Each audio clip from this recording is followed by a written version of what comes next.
Welcome to Gene and Mike do the New York Times crossword. Hi, I'm Jean. And I'm Mike. And today we are doing the crossword for Thursday, July 24th, 2025. So, would you say that this is the best Thursday, July 24th, 2025 New York Times crossword that you have ever done? The best and the worst. Oh, dear. Okay.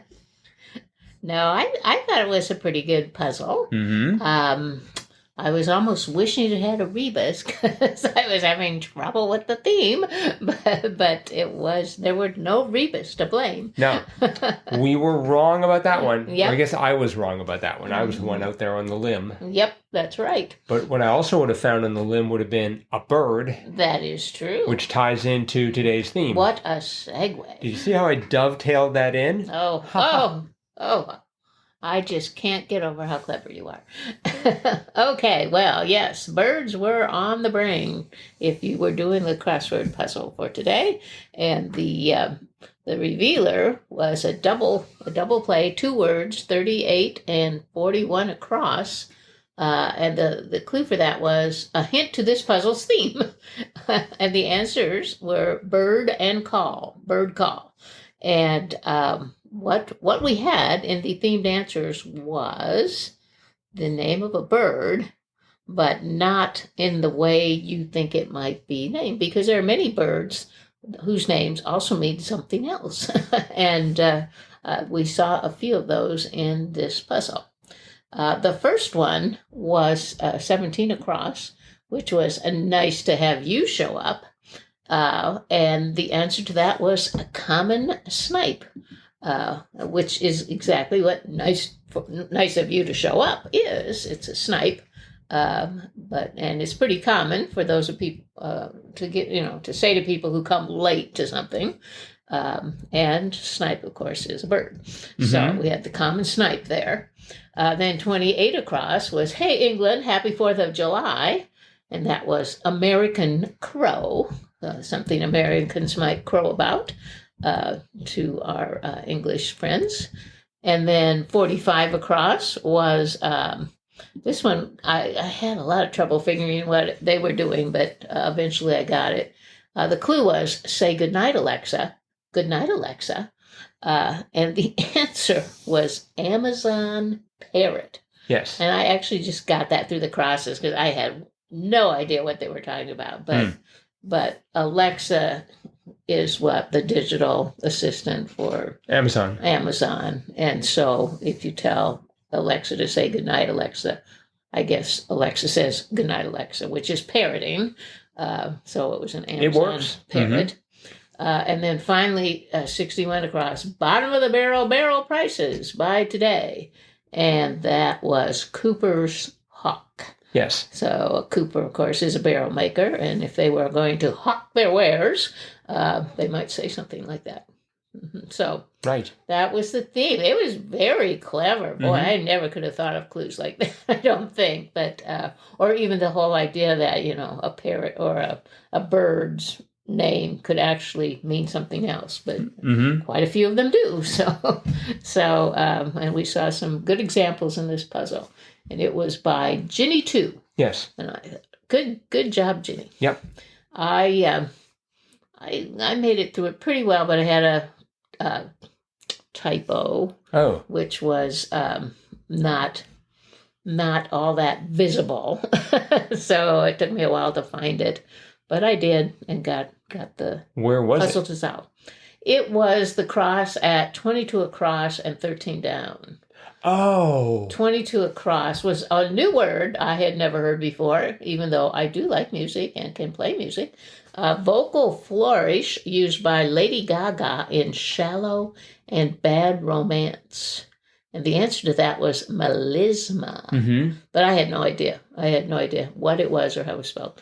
But then 13 down was Spanish, right? Yeah. Spanish will be in Spanish. And the answer to that was será. And I put Sero, S-E-R-O. But then I remembered, ser means to be. I remembered that. And I couldn't remember what the future tense was, but then I remembered, oh yeah, será is whatever will be, que será. So anyway, Yes. Then I got melisma, and then the puzzle solved. Mm-hmm. So I had exactly the same. That was my last answer as well, except instead of O, I had E there. oh, And so I had melismi. uh-huh. And I know what a miasma is, Yes. but I presume that a miasma and a melisma are completely unrelated. What's on a miasma? Sort of a bad smell. Oh, oh yeah, that's right. If melisma is a I don't know if that's a brand name. If it's a brand name, they probably should have checked their No. dictionary first. No. I looked it up. It Oh. means when you have a one syllable word that you carry over to several different notes, like in Bad Romance. You know how she kind of chants there, and over several notes. It's only a one syllable, but it's like, I love you, woo, woo, woo, like that. Something like that. So. Actually, since her latest album came out, I completely forgot all her other songs. Not sure if I knew them that well either, Yeah. But that is a melisma. Melisma, okay. Mm-hmm. Now I know. Mm-hmm. And it's made out of 2 states and an element. We've got Maine, M-E. We've got Li, which is lithium. We have an S. I don't know what to do with that. Maybe that's sulfur. And then we have Ma, which is Massachusetts. Right. See, I'm stuck. I'm stuck on yesterday's crossword. I was going to say that's yesterday's. I can't get that out of my head. Whenever I look at letters now, I think, are they Are they state names? Blood types. Yeah.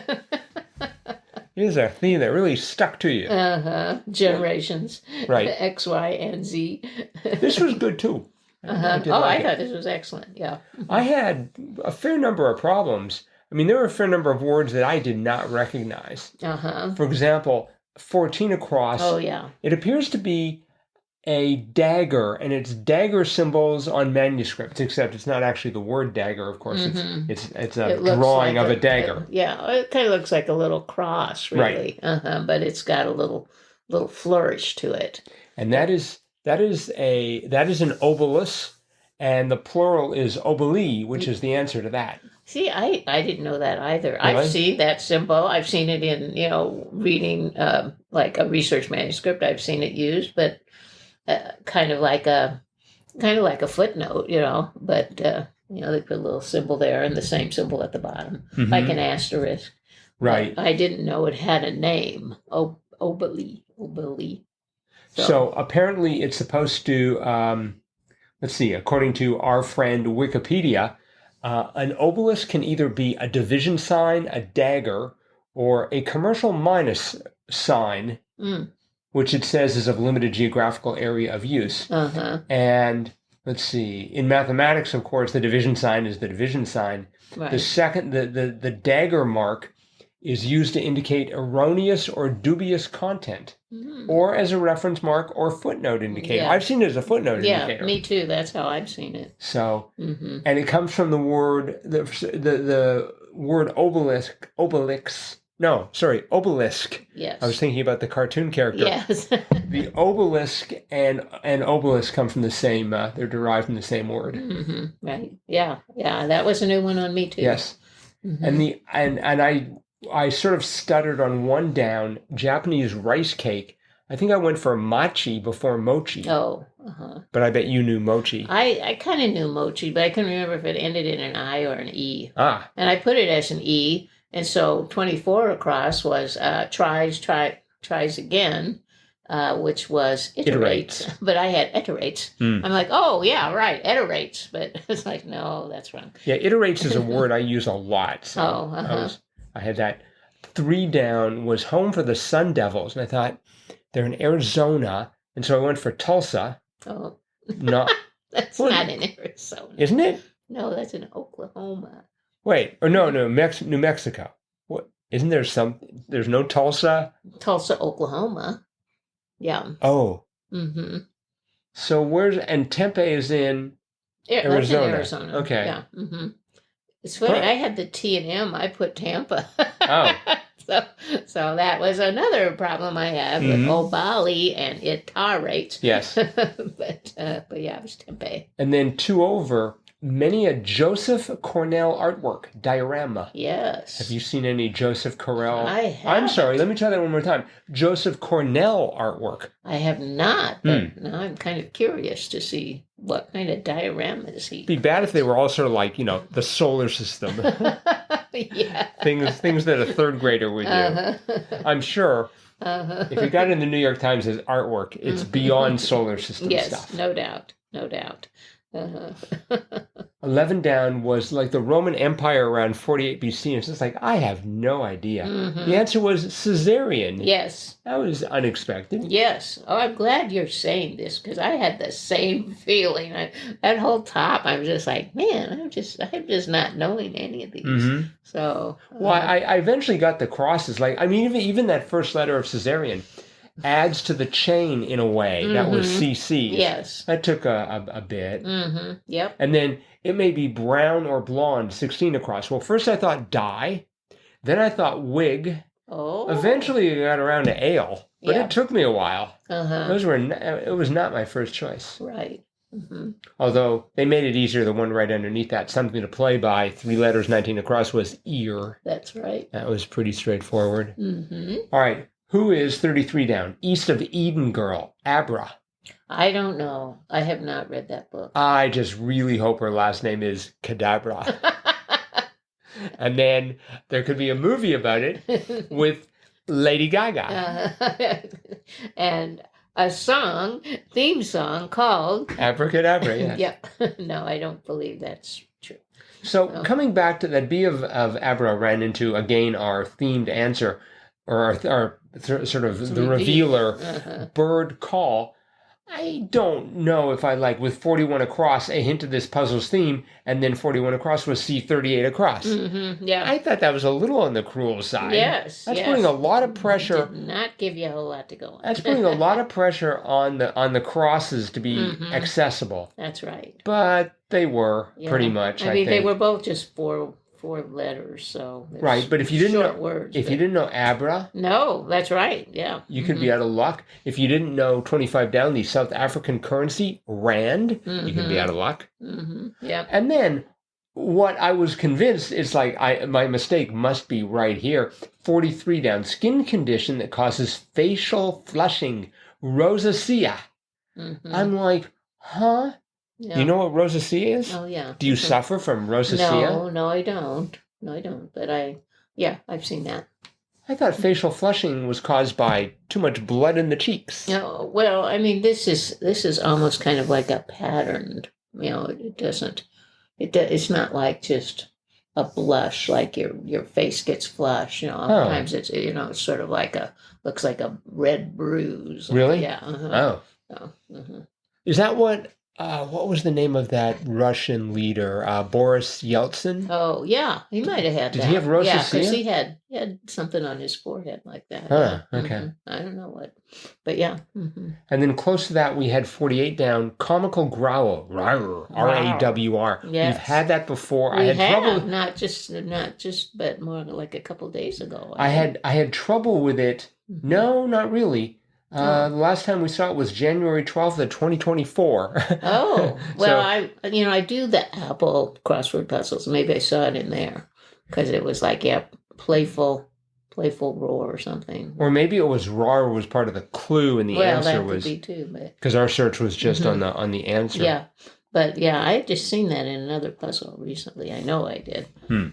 But I had trouble there, and that also ran into 58 across... 58 across, era in which daylight saving was introduced as a way to conserve energy, in brief, and that was WW1. Yes, I had trouble with that too because 44 down was 44 down major that might require international relations or U.S. government classes informally.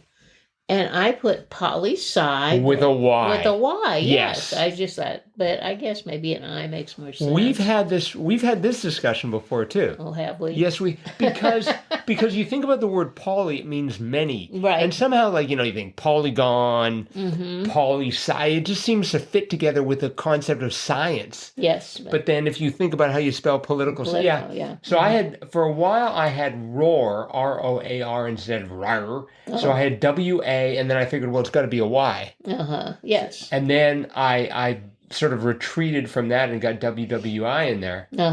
Yeah, and I don't remember when daylight savings time came around. It was before I was born. But I was thinking, it was a relatively new thing. It hadn't been in our country like since the beginning. And I couldn't think of any names of eras, like, from the 1900s, and so it was the World War I era. That's apparently. So, yeah, I never thought of that as the name of an era, but I guess it is. So. Yeah, it doesn't, it's not like I don't know, is there a Truman era? Yeah, I was going to say, it's usually named after presidents or... Well, you don't remember your president, one? Woodrow Wilson the First. No, but he would have been president around that time, but I don't think that is his initials. He should have gone, I'm Woodrow Wilson the First. Right above that, 50 across, relative of a votive candle just relative of a votive candle, and that was tea light. Yes. I had no idea what that is. It's a votive candle. It's maybe a little shorter. Is a votive candle like one that you take when you're going to vote? Yeah. Hello, I'm here with my votive candle to vote. No, it's just a very small, short candle, usually in a little glass. Looks like a little shot glass. That's a votive. So it's not one of those giant pail-sized candles that you can get from... No, it's very small. Right, okay. And a tea light is even smaller. Like, votive candle might be maybe 2 inches tall.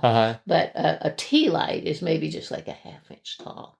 So at some point, why don't they just stop making them? Because you light them, and as soon as the match goes out, the candle goes out. Yeah, no, may as well just light the candle. No, even a tea light, will last several hours. But and now, of course, they make them all electronic. So you just flick them on and off. Well, that's disgusting. Let's hear it for technology. So, another stumper for me was 52 down. Observe closely as orders. Hew to. I was like, oh, what in the world is that? Because it crossed with 59 across, which was that the Greek lion or something? Lion in ancient Rome. And that was Leo. And that was Leo. So I thought, well, that's got to be an E. And then, of course, we had the Cooper's hawk underneath it. I thought, it's got to be a W. Yep. So I thought, hew to? Yeah, if you hew to something. I've never heard that phrase. I mean, it also means if you hew something, you cut something off, right? Right, I've heard it used like that. Right. But to hew to mean like follow or observe closely. I've heard that. Okay. One that I was totally flummoxed by 56 down. Last word in the first line of home, home in the range. So, of course, I'm singing home, home on the range. That's the chorus.